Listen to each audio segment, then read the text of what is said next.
Hello guys, welcome to my new blog. आज Bible रो गीत संगीता चारि पर्व 1 ठारू 8 पर्यंत पाठ करिबा। मु सर्वप्रथम प्रभु जीशु को धन्यवाद जणाई आजिकार गीत संगीता चारि पर्व 1 ठारू 8 पर्यंत पाठ करुछि। हे मोहर धर्म स्वरूप परमेश्वर, मु डाकिले मते उत्तर दियो। संकट रे थिबा समय रे तुम्भे मते प्रशस्त स्थान देयछ। मते दया कर ओ मोहर प्रार्थना सुन। हे मनुष्य संतान गण, केते काल मोहर गौरव अपमान रे परिणत हेब। केते काल तुम्भे माने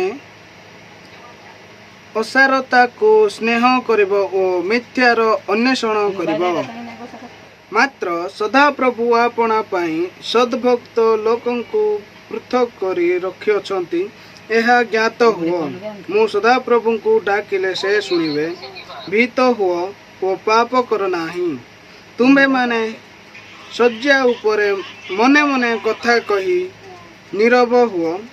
धर्म बलि उत्सर्ग कर हो सदा प्रभु ठारे विश्वास कर। अनेक कहती किए आंब मानंकु मंगल करिवो। हे सदा प्रभु आंब मानंक प्रति आपना मुखर तेज प्रकाश कर।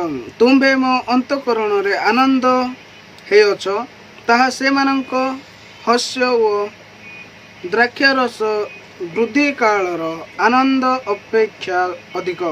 मु शांति रे शयन करिबी ओ निद्रा जीवी, कारण हे सदा प्रभु केवल तुम्भे मते निरापद रे वास कराउअछ।